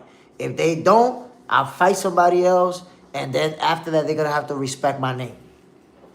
So he's basically saying, I want to fight him, but you're gonna have to pay me like you respect who I am and you respect me like that. I thought Keyshawn was trying to fight Abdullah Mason. Oh no, that's out of the question, bro. Keyshawn Davis, Abdullah Mason, that's out of the question. Because remember, Abdullah Mason at 135. Keyshawn Davis fought at 140, and he's talking about potentially going to 147. So we're not gonna see. I mean, it could happen in the future. But Abdullah Mason is not going to be moving up anytime soon. He just became a world champion at 135. And I anticipate, because Abdullah Mason is a special fighter. And he's going to be looking to make history all over the place. So he's going to stick around at 135 for a while. For a while. To try to unify titles. Potentially even go for undisputed. Before even moving up to 140. So we're not going to see Keyshawn Davis and Abdullah Mason in the same weight class for some time. Those are my expectations. It's going to be a heck of a fight. It is going to be a heck of a fight. But I don't think we're going to see it anytime soon, my people. I honestly don't. I say Keyshawn Davis, he's either going to move up. He's either going to move up to the welterweight division to challenge a world champion and then face Devin Haney, or he stays at 140, but he's definitely not back down to 135. Remember, he missed making weight. If you didn't make weight in the division, what are the chances that you say, yeah, let me go back down to 135, try to make a fight where I could have made weight? Eye for eye, oh damn, okay, that would have been a good fight. Franchise, bro. Where the Charlo bros at? I mean, I'm not sure what's going on with the Charlo brothers. I seen, and it wasn't that long ago, I seen Jamal Charlo post like he was at the gym. So, I don't know, because, you know, they've dealt with personal situations that have kept them out of boxing. But honestly, man, I'm hoping that they can get their shit together in their personal life. One thing about the Charlo brothers, if you think about it, every time that they step in the ring, we get that action. Like them or not, the Charlo brothers is about that smoke, and they're exciting to watch. There is no such thing as a boring Jamal Charlo fight or a boring Jamal Charlo fight. When they step up, they give us that action. So we all want to see the Charlo step in the ring. Let's see where this whole situation is going. I hope they get their shit together and get back in there. Skip a clipper, a little dosage of boxing in the AM. You already know, man. That sweet science, a sweet dosage of it. Early in the morning. Clifton Dennis, Keyshawn will fight whoever can offer the big checks. I agree. He's trying to get that paper, but he's also trying to accomplish. Trying to beat them champions. Ojo Guandule. When is the guy Floyd Kid Austin fighting? I'm not sure. Last fight, he had a monster win versus Tevin Farmer. Absolutely destroyed him. Let's see. The thing, man, is that his pops, you know, be talking too crazy. His pops be talking like they want to fight this guy and that guy, but then they asking for crazy money, and we still haven't seen Kid. Think about it. They could have fought Shakur Stevenson. Supposedly he got sick, and they couldn't fight. Okay. But if you're on the verge of fighting Shakur and you pull out, what, 1-2 days before the fight? Then, and Shakur spent the whole time, that was a funny thing, man. The lead up to that, Shakur spent it telling him, yo, don't pull out. Gay Rivera, salute, my brother. Remember Shakur telling him, don't pull out. Just make sure you fight me, show up for the fight. Don't pull out. They ended up pulling out. Now, here's the magic question. You got ill, you felt ill, you couldn't fight because of that. Why you guys didn't try to make the fight after? Have you seen them trying to fight Shakur? No. So they pulled out and then decided that they didn't want that fight. You know why? They know how that plays out. They know Shakur was going to cook him. Shakur was going to make him look bad. That's simple. He was going to make him look bad. Clifton Dennis, Charlo Wilson versus Canelo. So, honestly, that's the only fight that I didn't like from Jermell Charlo. The only fight of his career that I watched, and I'm like, damn, I don't like what he did. Because for that fight, it looked like he fought to survive, to make it through. It didn't look like he was trying to beat Canelo. It just looked like he was trying not to get knocked out. So I didn't like that. The letter M, Jay, what do you think about Wilder now saying he has evidence Fury cheated in 2 out of 3 fights? I don't believe it. I don't believe it. Honestly, I don't believe it. I believe his evidence is going to be some hearsay shit.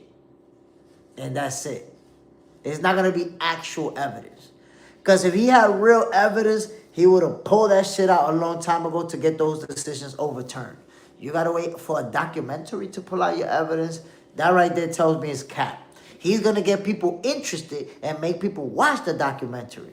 He ain't got no evidence. That's cap. Talk about the artifacts and all of that. That's cap. He ain't got no evidence. I don't believe it. Oh, Wandula, they be pulling that stunt on a lot. Clifton Dennis. On Mill City, they still talking. What they talking about? I'm not sure what you mean that they still talking on Mill City. Eye for eye. Wilder living a dream. He needs to let go. Need to let it go. I mean, if he don't want to let it go, you know, look what Zhilei Zhang did to him. Knocked him out too, doing a 360. You can't say that he was cheating. So look at the other guys that beat him up. Eye for eye. They're going to play that glove video, flopping around across the head. You see, that's what I'm trying to tell you. There's no evidence. You know, the evidence is going to be stuff that we've seen. And it's like, okay, that's the evidence. That's it. I don't see it. The lunatic librarian. See how T.O. recovers emotionally if he changed trainers from his dad. Look, man, I don't know if Teofimo is ready to fire his dad. Because sometimes, you know, it's about the emotional support. So it could be that too. You know, they got that attachment. They've been together since T.O. was a little kid. But he got to fire Pop Dukes. It's a difficult decision to make. Your Pops is not going to get you to another level. That's just the reality. Oh, Wandule, Wilder need a new coach. Just like T.O. need a new coach. That's a fact. I agree. I don't know who's going to be coaching Wilder now. But it seems like he don't want to work with the best coaches. Maybe he don't want to spend that much money on them. But in my opinion, that's what you got to do, man. Pay the big bucks and get the real coaches. That's my perception, at least. Shackle hands. Wilder, you lost soon as you got a real challenge. I mean, no, because he beat the Cuban guy. That was a good fight. King Kong Ortiz, he beat that guy. That was a real challenge, bro. And he beat him in the first fight in a close fight that he was losing until he got the stoppage. And then in the second fight, he got him. Dennis, is the glove flopping sus to you? Have you ever seen that? Honestly, it's hard for me to say that it's sus, and I'm going to tell you why. If you open your hand or if you put your hand in a certain position, the glove could flop. You could slap a fighter if you want to. Bang, and it's going to flop. But let me give you an example. If you put the glove out, like if you don't put your hand all the way in it so that you can punch like this, your straight punches are going to be affected by it. How you going to punch straight if you got all that material in front of you? How you going to manage to punch straight if the glove is going this far ahead of you? So honestly, to me, that's crazy. Like, I would see me myself, if I put on a glove not all the way, I will see myself at a disadvantage when it comes to punching. I think I'm at a disadvantage. But also, the gloves, the wraps, all of that shit is not only seen by the commission, but it's seen by the opposing team. The opposing team is there while you're getting your wraps, while you're getting your gloves. They're able to analyze, see everything that you're using. So to me, honestly, that's a fake. That's just Wilder not wanting to accept that he lost. Because remember also he said his own coach spiked his water.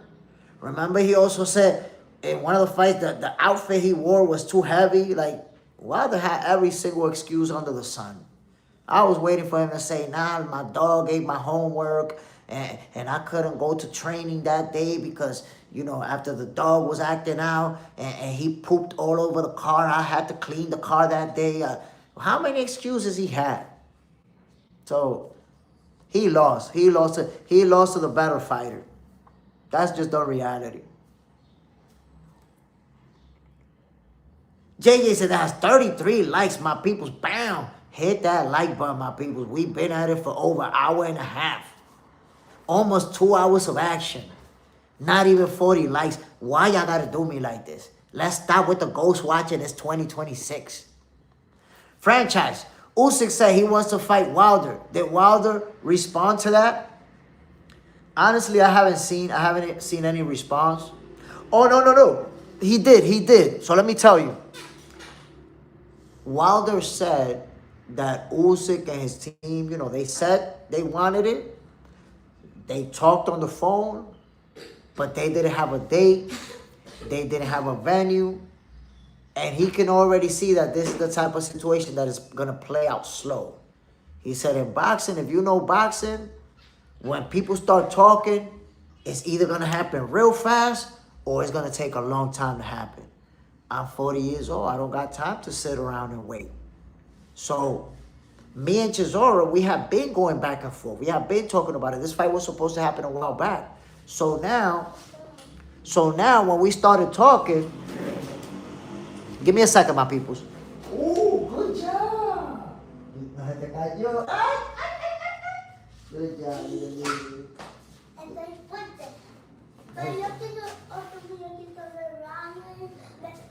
Ryan's World.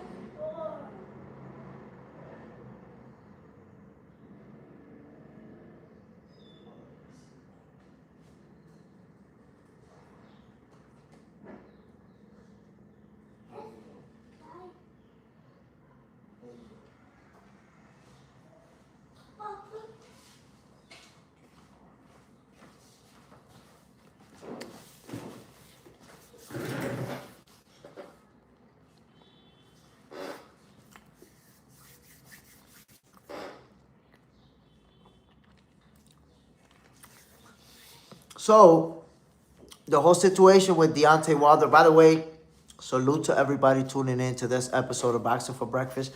The whole situation with Deontay Wilder and Alexander Usyk, honestly, to me, it didn't make no sense because Usyk is a world champion, #1 pound-for-pound fighter in the world. It's like, damn, you're calling out a guy who hasn't been champion or had a significant win in years. That just didn't make no sense to me. So now look, we get Wilder versus Chisora. That's a good fight. And I think it's also a fight that can catapult Wilder to getting into a title shot position. And now we're looking at it like, yeah, you earned that title shot. So I like that. John Pound, Wilder will get beat into retirement. Let's see what he's bringing in now. Because Chisora's a tough opponent. Franchise, bro, you need to be ringside in a future championship fight commentary. Honestly, I believe that's going to happen. I can't tell you when, but I believe at some point, I'm going to get that opportunity. Not right away for a title shot. I'll probably be tested. Okay, can you do that live? Can you do it, under the bright lights? Yes, I can do it. I just need to get the opportunity. But at some point, they're going to see that I'm calling the fight. I'm calling the action. You're not going to bring me in there to call it for this guy and to just say what this guy's doing. I'm calling what's happening inside the ring. And when I'm telling you, I'm just waiting for that one opportunity that they open that door and let me put a foot in there. Once I do that, bro, I'm going to go berserk. Taking over shit. I'm just waiting. Patiently waiting for my shot. John Parent. Wilder and AJ makes more sense. I like that fight. I love Wilder versus AJ. I got AJ winning it. I got to be honest. I got AJ winning it. But it's still a fight that it got away from us because we should have got it when they were both undefeated, when they were both champion. That's when that fight should have happened. So obviously, it's not as big right now as it would have been, 7 years ago, 8 years ago. But I say, they fight, we all tuning in and we all watching it. And we all going to enjoy the action. I hope we can get it. MAW. Thanks for responding. But what do you think is most likely scenario? Defend 140, 135, defend both, or go up to 147. Tio said he's going to 147 likely. We'll see. Look, Teofimo is not going to rematch Shakur Stevenson, obviously. So, does he want to stick around in the same division where Shakur's at? I don't know. Now, if Shakur moves down to 135, I think Shakur may do that. And if he does, then I think that opens the door for Teofimo to stay right there and try to even claim that title. Because that title, if Shakur says, you know what, I'm going to campaign at 135. If he vacates, then Teofimo can go after that. We have to see how it plays out. The letter M. Will you sell out like the UK commentators? Look, I'm going to be honest. I don't think they sold out. I think that was their job. They did their job. Their job was to portray their guy as the winner. And no, I'm either calling the fight, or I ain't calling shit, bro. I'm telling you that right now. I'm either calling the fight, I'm calling what I'm seeing, how I'm seeing it, or I ain't calling shit. I'm not going to call a fight like that. You're not going to see me call a fight like that. I'm off the team, bro. Like, they bring me on and tell me, but Jay, you got to call the fight in favor of this guy. You're only going to say what this guy's doing. You're going to ignore what that guy's doing. I'm out. I'm off the team. I'm off. My opportunity is going to go down the drain because I'm not doing that. You're not going to make me sell my values. You're not going to make me sell my morals. So either I'm calling the fight or I ain't calling shit. That what these people did on Saturday, I'm not doing that. I promise you, bro, I'm not doing that. The Hydro Grind.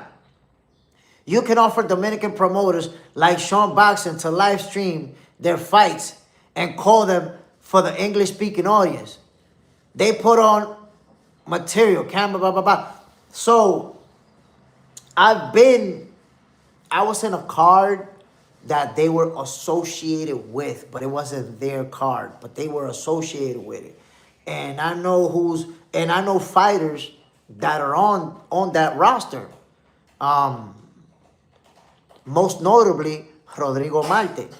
Rodrigo Marte is a Schwan boxing fighter. And in fact, for his pro debut took place in Curacao, and I happened to fly to Curacao with the Dominican amateur boxing team. So Rodrigo Marte, I got to cover his first professional fight. It's actually on this channel. If you go back, you'll see that I covered, I was with him in training camp. I recorded training videos with him.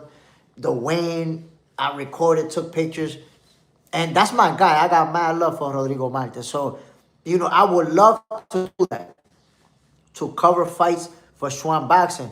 But I haven't been able to get in touch with any of them, nothing like that. And the thing is, man, here in Dominican Republic, I'm not going to say that about Schwan Boxing because I haven't communicated with them. But out here, a lot of people in boxing, they're not investing. They're not investing money. They have their own thing. They invest in their own thing, but they don't bring in outsiders. Like, they see me as an outsider. I cover English boxing, right? So a lot of people want me to do shit for free. A lot of people tell me, yo, come to my event, cover my event, post about my event. But they don't talk about money, bro. I've done a lot of free shit out here. And even people who told me, yo, man, because I know how to do posters too. I had somebody like, yo, do me a fight poster, man. I'm going to pay you. I did the fight poster. I sent it to him with the Box Center logo. You can't use it like that. Right down the middle. Because you ain't paid me yet. They were like, yo, but can you send it to me without the logo? I'm going to pay you. I'm gonna send me your bank account number. I'm going to wire you the money. I was like, yeah, fuck it. I sent it to him. I'm still waiting for the nigga to pay me, bro. That shit was like over a month. That shit was like 2 months ago. But I got one thing, and that's the way I move. You ask me to do something, and you told me that you're going to pay me, I'm going to do it. And I'm going to send it to you.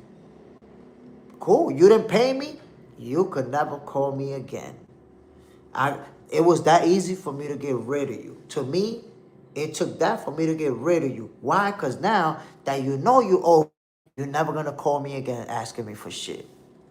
There's a few people out there here in the Dominican Republic that I did some shit for them for free, and now they can't call me no more.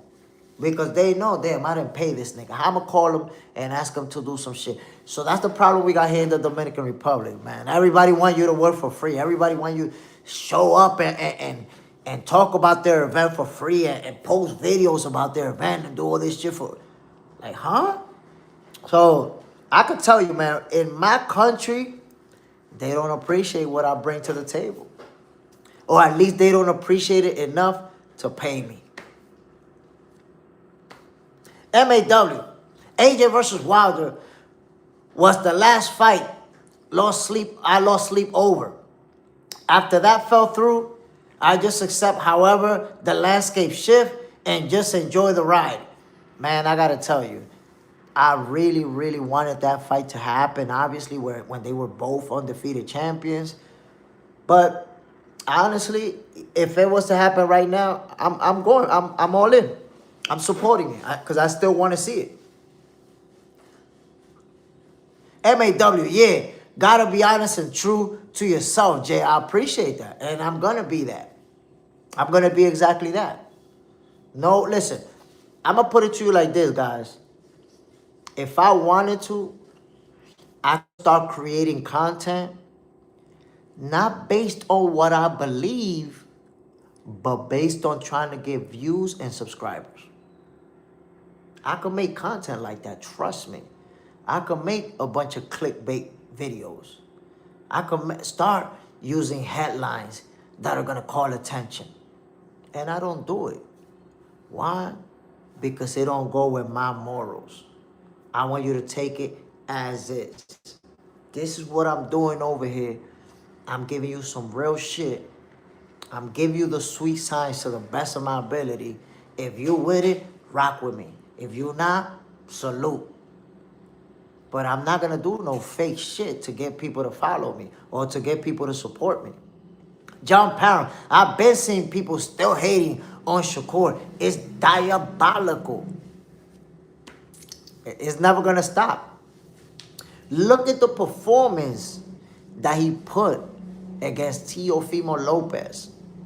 And there's people who, they prefer to discredit Teofimo than to give Shakur his flowers. It's just the type of hate that he's dealing with.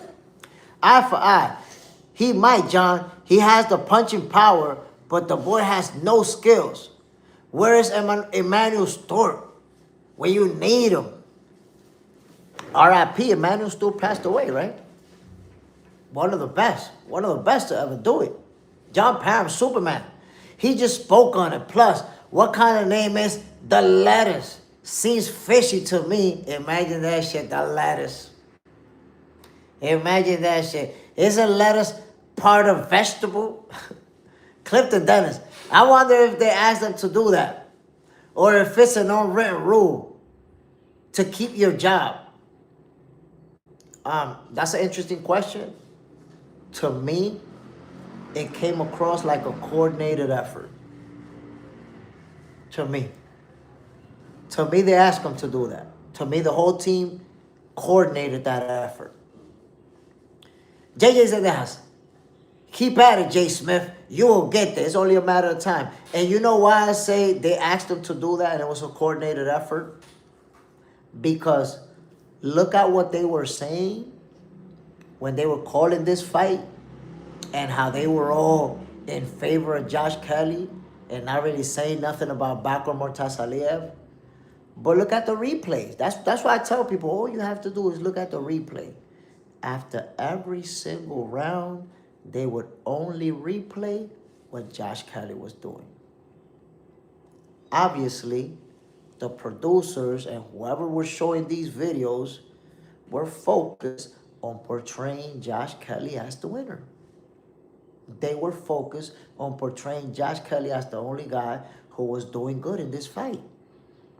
And then look at the pictures. That's why I Googled it for you guys. If you Google Murtazaliev versus Kelly, or you see Kelly landing a punch like this, Kelly landing an uppercut like this, Kelly dropping Bakhram to the ground, Kelly with a punch to the eye. Even the motherfucking photographers were only taking pictures of when Josh Kelly was landing punches. You can't even, you can't find a single picture in Google. The pictures that the DAZN photographers take and they upload, you can't find one picture of Bakhram Murtazaliev landing a shot. So if you Google the fight and you watch the images, you're going to feel like Kelly must have watched them. If you didn't see the fight and you're looking for the images, Kelly watched them, beat him up, pitched a shutout. According to the pictures, that shit was 12-0 in favor of Kelly. Because when Bakhram landed punches, the photographers were like, we can't catch that.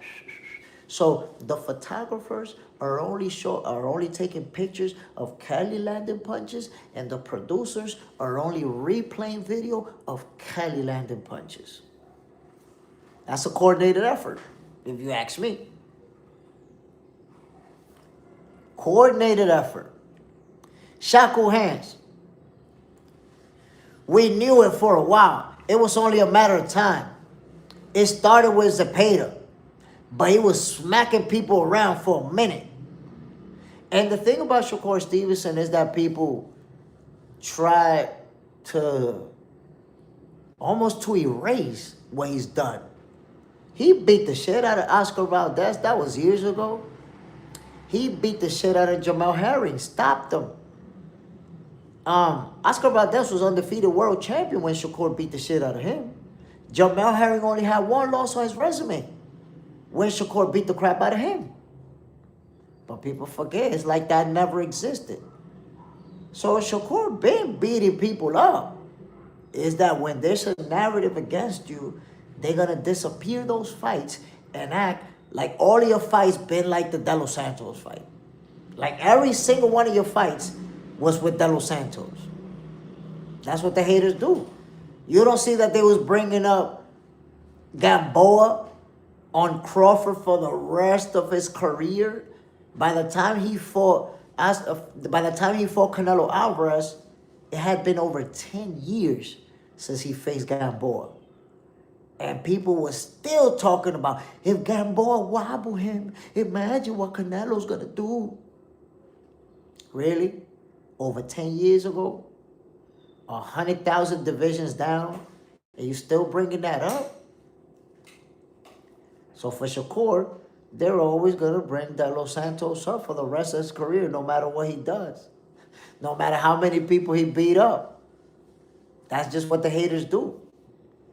Side, know your worth, Jay Smith. Stand on your square for sure, my brother. For sure. Shakur has no. Leave your logo on there. It's a signature. Yeah, but when you make certain type of posters, they'll even pay you extra money to remove your logo. And then you do it. If it's worth it. If you pay me, like my logo's there, but if you pay me enough, I'll remove it. Pay me this much. But, you know, again, there's people out here, like I told y'all, that they want to work with me, but they don't want to pay me. They want me to do it for free. They want to frame it like I'm getting an opportunity. So I'm like, nah, I'm good, fellas. Do your thing. Do your thing, my peoples. But no freebies. No more freebies. I'm not working for anybody for free. Because think about it. For me to work for your ass for free, I work my own shit for free. I do my own shit. I put my effort into my channel, into my peoples, into my Box Center family. Why am I going to be creating content for somebody else when I could be creating content for the people who support me? You guys support me. You guys give me those views. You guys hit that like button. You guys go in that super chat. And I'm going to go do content for somebody else who not even supporting me in no way, shape, or form? Of course not. Of course not. They cooked. They wish I was rocking with them for free. Get the fuck out of here. John Parham, exactly why I fucks with you, my G. I appreciate it, brother. And I've been getting love from y'all. So I'm going to be giving you guys my content. You guys are going to get boxing for breakfast. You're going to get videos. You, the people who support me. Not some motherfucker who want me to work for free. They can't get shit. They not getting shit. Side, an authentic fan base come from authentic creators. That shit will stick. And you know what's funny? As the channel been growing, there's been more people trying to reach out to me like, yo, what's up? What's up? You know, can you come to our fights and cover it? Can you? Because they see what's happening. So now eventually, this shit over here is going to blow up. And I'm going to be telling them, yo, go kick rocks. Go kick rocks. Oh, you want me to do a video about your fight? Go kick rocks. The price is up. You're going to have to pay a shitload of money if you want me to do that for you. And that's the one thing, my peoples. One thing that's been very, very important to me is that Box Center has real boxing fans subscribing to the channel. If you guys notice, I block people all the time because it's not that number that's important to me. What's important to me is that the people that's on this channel, when you guys comment, you know what the hell you talking about. You know who fought. Everybody up in here know who fought on Saturday. Everybody up in here knows that Zuffa Boxing is getting in the game. Everybody up in here knows that Tank Davis is dealing with a legal situation. Everybody up in here knows what's going on in boxing. And that's the type of Box Center family that I'm trying to build. If you show up in here and your only comment is, I love Mike Tyson, you fuck around, get blocked. That's the shit. People who don't know shit about boxing, that's their go-to comment. I know Mike Tyson. When somebody say that shit, I'm already watching. What are you going to say next? If the next shit you say, I love Muhammad Ali too, I'm blocking your ass. You don't know what the fuck is going on in boxing, so all you bringing up is the most famous people. So we building a community of fans who know what's going on in the sport of boxing. I'm never paid to try to buy subscribers, to try to buy views, to try to buy likes, because this is natural right here. Everybody who's here want to be here. Everybody who's here, everybody who's part of the Box Center family, really love the sport of boxing. Really love the sweet science. JJ said there has no J. Smith. You don't block them, you get them the fuck out of here. Eye for eye. That's right, Jay. Stay true. Secret deals fade, but a logo is a mark, identity on who you are and what you represent. Stay true, Jay. Salute, family. I appreciate that, brother. Corey B, you always kicking people out, you see? Because there's folks who think, I'm a subscriber. I could say whatever I want. You need subscribers. Nah, motherfucker. Nah. I need the Box Center family to be real boxing fans. To be people who love the sweet science just like me. And then we could politic the way we do in the morning. We could go back and forth. If you've seen it, there's a lot of people in the Box Center family who disagree with me on multiple different points. I don't mind you disagreeing with me. We could go back and forth for days about different topics that we disagree on. But if you disagree with me and you just don't know shit about boxing, 9 times out of 10, you're going to get the boot. John Parham, Superman, I actually tried pineapple spaghetti, and low-key, it was pretty damn good. Shit. It sounds nasty, but I'm going to tell you like this, man. Pineapple on pizza, man, you got to be a savage.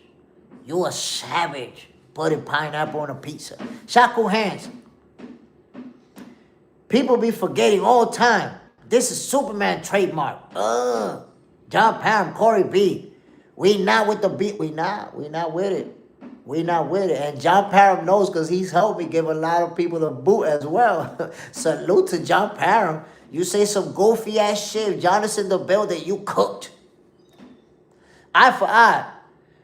Black all the time. You got him the F out of here yesterday. You see what I'm saying? I be doing it. And then like Shaku Hand says, 24 to the goofballs. 24 hours. Over here, we don't give a 30-second timeout and a 1-minute timeout. It's 24 hours. Come back tomorrow. We don't even waste time with no goddamn 5 minutes. John Parham, the eyes. Oh my God, not the eyes. Imagine how we talking boxing, we talking about a violent sport, and some motherfucker show up in here talking about, oh, you got nice eyes. Motherfucker, this look like a dating show? This look like a dating thing we got going on over here? This a boxing show. They get blocked the quickest. You got nice eyes. Thank you. Bah! Block, you dumb bastard. Fuck out of here. What you think we doing? Box Center family is the best news and knowledge a person can get. I appreciate it, my brother, because that's why. Because we talking real boxing shit. We don't got time for the goofballery. JJ said I have 42 likes. Get more for J. Smith. Appreciate it, my brother. MAW. Yo, Weekend Fights was fire. From Shushu versus Tough Castro. Miller Wig Exposure, Keyshawn Comeback, and Shakur Shoutout. Ooh, fire. Congratulations to all winners, including Xander Zayas. My peoples, if you notice, we still haven't put a lot of time into Big Baby getting his wig pushed back, getting his cap peeled, getting his toupee split. We're going to be talking about that tomorrow, fellas. We're going to be talking about that tomorrow. You know, the show been crazy. We've been all over the place enjoying the sweet science. Tomorrow, we're going to talk about Big Baby Jarrell Miller having his wig pushed back mid-fight. Toupee was like, frap, turned him into a convertible. And I got to say this. Even though it was like an embarrassing moment, I love the way Big Baby handled it. Finished taking it off, flung it into the crowd. And because of that, he been on The Breakfast Club. He been on different podcasts that they call him. He been on Shay Shay show. He been on different shows. Like that toupee coming off mid-fight, that's going to turn into the best fight, into the best thing for him, yo. It's going to turn into the best thing that could have happened to him. Now he going to have He gonna have shirts about it. He gonna have fuck around his own line of toupees. He's gonna capitalize to the fullest. And he handled it like a champ. People love to see it. He's smiling about it, joking about it. Skip a Clipper. Are you a Hector Camacho fan? Of course. Of course. I'm going to be honest. There was a time that I hated Hector Camacho. Simply because I didn't understand what he was doing. Like, he was so flashy, so out of this world. I was like, man, who the hell this guy think he is, man? Look at all that shit. But eventually, he got me too. Eventually, I'm like, damn, that's fly. That shit is fly. Camacho's out there killing it. So I went from not liking him to becoming a fan. And then I was a big fan of his. John Pound, a low-key come-up. I'm telling you. 2 pays may turn into the next payday for Big Baby after boxing. Not just 2 pay, just marketing shit. Marketing. That 2 pay coming off his dome piece like that is going to turn into one of the best things to ever happen on. Trust me. My peoples, I'm about to end this show. We've been at it for 2 hours, man. We couldn't get to 50 likes, but it's all good. I want to give a shout out to everybody who tuned in this morning. Skip a Clipper, John Parent, JJ Zayas, Shaku Hands, MAW, the Hydro Grind was in the building. Eye for Eye, West Dustin, salute family. Yo, Franchise was in the building. Everybody else, bro. Everybody else who tuned in. Shaggy, salute, my brother. West Dustin, salute, my brother. So many of you guys tuning in. Ojo Guandules, salute, family. So many of you guys tuning in, showing love, supporting Jay Smith. And I want you to know that I appreciate the fact that every morning you guys decide I'm rocking with Jay Smith. It's an honor and a privilege to have real boxing fans that decide to rock with the show. Y'all already know, man. Jay Smith, I'm signing off. Before I do, let me just say tomorrow we're going to be on Boxing for Breakfast, 6:30 a.m. Eastern Time. And we're going to be talking about, Big Baby having his wig pushed back. We're going to have to talk about that. Nature Boy, salute, family. The letter M was in the building. Bro, I appreciate you.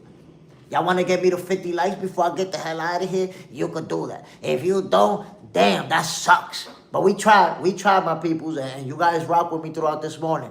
Tomorrow, we're going to do it again. I hope you guys enjoy the show, man. I really appreciate y'all. I'm out of here, yo. Bam. Bam. Peace out, fellas.